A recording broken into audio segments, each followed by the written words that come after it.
Episode 2 की शुरुआत में हमें एयान को दिखाया जाता है जो अपने पावर को चार्ज कर रहा होता है थर्ड एलर को जान से मारने के लिए। और वो अपने पावर को चार्ज करने के बाद जैसे ही थर्ड एलर पर अटैक करने वाला होता है कि तभी भी बहुत पावरफुल आवाज आती है जो उसे रुकने के लिए बोलती है। एयान अपने अटैक को रोक कर पीछे मुड़कर देखता है तो उसके पीछे फर्स्ट एलर और साथ ही में उसके साथ बहुत सारे यूनियन सेक्ट के डिसाइपल्स खड़े होते हैं। फर्स्ट एलर को देखते ही लॉर्ड म्यू बोलते हैं कि ये नासेन सोल्ड्रियन में है तो तुम संभल के रहना। लॉर्ड म्यू इस बारे में बोल ही रहे होते हैं कि उस पिल का असर खत्म हो जाता है और वो 0 पर आ जाता है, यानी एयान गोल्डन कोड रियल्म से अपनी असली रियल्म पर आ चुका था। इसका मतलब था कि वो पी गोल्डन कोड रियल्म से सीधे 5th ग्रेड की स्पिरिट रिफाइनिंग रियल्म में आ गया था जो कि उसकी ओरिजिनल रियल्म थी। फर्स्ट एल्डर भी इस चीज को नोटिस कर लेते हैं और वो एयान से कहते हैं कि तुम चुप सरेंडर कर दो, नहीं तो तुम्हें रिग्रेट करने का मौका भी नहीं मिलेगा। फर्स्ट एल्डर की बातों को सुनते ही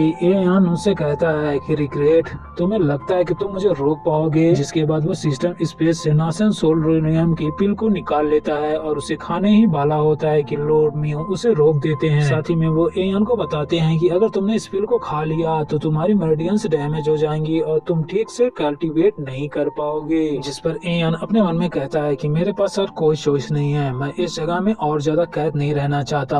और वो उस पिल को खा लेता है जिसको खाते ही उसके मुंह से बहुत ज्यादा खून निकलता है और साथ ही उसके मेरिडियंस में बहुत ज्यादा पावर महसूस होती है और उसका सोल्ड्रियम सीधे नासेन सोल्ड्रियम में पहुंच जाता है। जिसके बाद वो अपनी पावर को इकट्ठा करता हुआ जो डिसाइपल उसके ऊपर अटैक करने आ रहे थे उन सभी को घायल कर देता है और दूर गिरा देता है। और वो अपनी स्पीड को तेज करते हुए सीधे फर्स्ट एल्डर के पीछे जाता है और उन पर बहुत ज्यादा ताकतवर हमला करता है, जिसके अटैक को फर्स्ट एल्डर बहुत ही आसानी से ले लेते हैं और वहाँ चारों तरफ धुआं हो जाता है। धुएं के बाहर हम देखते हैं कि एयान के मुंह से बहुत ज्यादा खून निकल रहा होता है। वहीं वो फर्स्ट एल्डर को देखने की कोशिश कर रहा होता है कि आखिरकार वो कहाँ गया। फर्स्ट एल्डर धुएं के बीच से निकल कर आते हैं और हम देखते हैं कि एयान के किसी भी अटैक का उन पर कोई असर नहीं हुआ होता, इवन की एक स्क्रैच नहीं आया होता।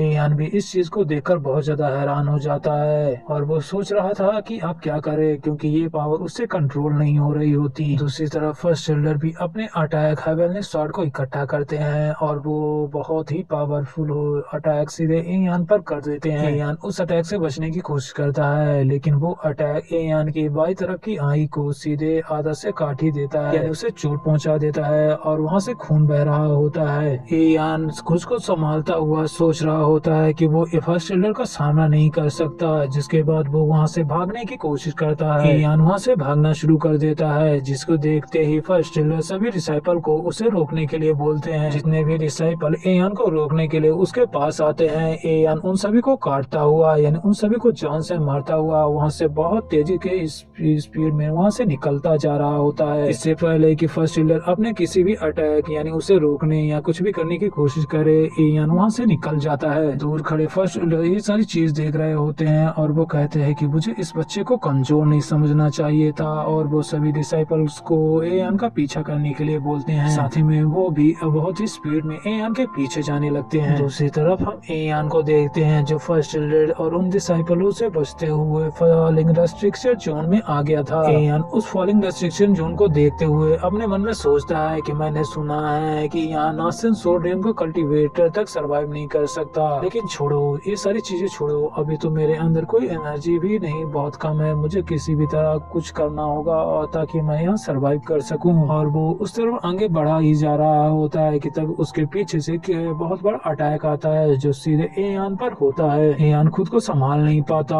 और वो नीचे गिरने लगता है और वो नीचे गिरते गिरते यान को देखता है जो अपनी पावर से एयान को एक तरह से बांध लेती है और उसे गिरने से बचा लेती है। लेकिन एयान बहुत गुस्से में कहता है कि तुम मुझे पकड़ना चाहती हो, वापस उस कैद में ले जाना चाहती हो, इस बारे में भूल जाओ। और वो एक अटैक बनकर यान के उस रस्सी को जो भी उसने बनाया होता है उसे काट देता है और वो नीचे गिरते गिरते यान को बहुत ज्यादा बातें सुना रहा होता है और कह रहा होता है कि तुमने इतनी मेहनत की, देखो मैं भाग गया। हाँ, और वो हंस रहा होता है और वो वहाँ से सीधे फॉलिंग रेस्ट्रिक्शन जोन में गिर जाता है। यान चाहकर भी उसे रोक नहीं पाती और वो बहुत ज्यादा गुस्सा होती है। तभी फर्स्ट एल्डर आकर यान को क्रिएट करते हैं और उससे माफी मांगते हैं कि वो एयान को रोक नहीं पाए, लेकिन यान एयान बहुत ज्यादा गुस्से में होती है और वो फर्स्ट ड्रेलर को एक तमाचा मारती है और कहते हैं कि कुछ भी हो जाए, चाहे तुम अपनी जीवन खा दो, यानी तुम मर जाओ, लेकिन मुझे एयान चाहिए, वो मेरे लिए बहुत जरूरी है। और वो सभी को ऑर्डर देती है कि फॉलिंग रेस्ट्रिक्शन जोन में जाओ और उसे ढूंढो। जिसके बाद वो वहां से चली जाती है और फर्स्ट ड्रेलर डिसाइपल्स को लेकर फॉलिंग रेस्ट्रिक्शन जोन में चले जाते हैं एयान को ढूंढने के लिए। सीन चेंज होता है और अब हमें फॉलिंग फेरी रेस्ट्रिक्टेड जोन के अंदर डार्क फॉरेस्ट को देखते हैं, जहाँ पर एक लेडी को बहुत सारी लस्टफुल वाइन ने पकड़ लिया होता है और वो अपने आप को उससे छुड़ाने की कोशिश कर रही होती है। लेकिन बहुत बार कोशिश करने के बाद जब वो वाइन्स उसे नहीं छोड़ती तो वो अपनी कल्टीवेशन का यूज कर उन सभी को डिस्ट्रॉय कर देती है। उन वाइन से आजाद होने के बाद जब वो लेडी अपने आप को चेक करती है तो उसे पता चलता है कि उन वाइन्स ने उसे पॉइजन कर दिया है और उस पॉइजन का इलाज यानी एंटीडोट केवल एक ही है और वो है किसी मेल के साथ डोर कल्टिवेट करना। इस चीज को सोचने के बाद वो लेडी बहुत ज्यादा परेशान हो जाती है और सोचने लगती है कि वो अब क्या करे। तभी उसे उसके पीछे से किसी की चीज के गिरने की आवाज आती है और वो जल्दी से पीछे की ओर मुड़कर देखती है। सीन चेंज होता है और हम वापस एयान को देखते हैं जो कि आसमान से सीधे डार्क फॉरेस्ट के अंदर किसी राह पर गिरता है। हम एयान को देखते हैं जो हमें बताता है कि उसके शरीर में अब कोई भी पावर नहीं है और उसे बहुत ज्यादा दर्द हो रहा होता है, जैसा ऐसा लग रहा है जैसे उसके शरीर को नाइफ से काटा जा रहा हो। लेकिन वो इस पीड़ा को यानी दर्द को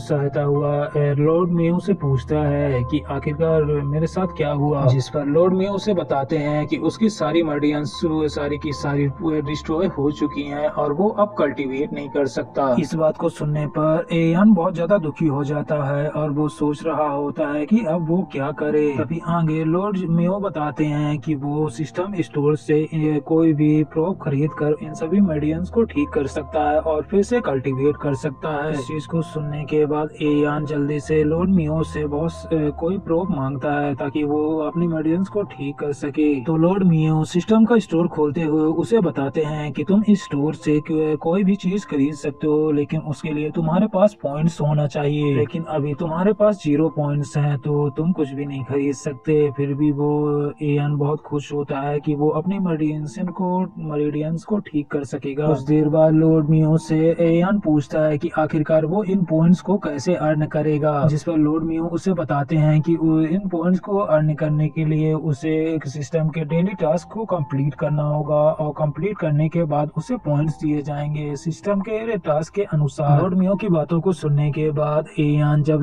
डेली टास्क के बारे में लॉर्ड मियो से पूछने वाला ही होता है कि वो लेडी एयान पर अटैक कर देती है। एयान अपने बचाव में कुछ कर पाए इससे पहले ही वो लेडी आकर एयान को पकड़ लेती है और उसके गाल को सहराने लगती है। कुछ देर बाद वो उसे किस कर रही होती है और एयान को कुछ भी समझ में नहीं आ रहा होता है कि वो लेडी ऐसा क्यों कर रही है और उसके साथ क्या हो रहा है।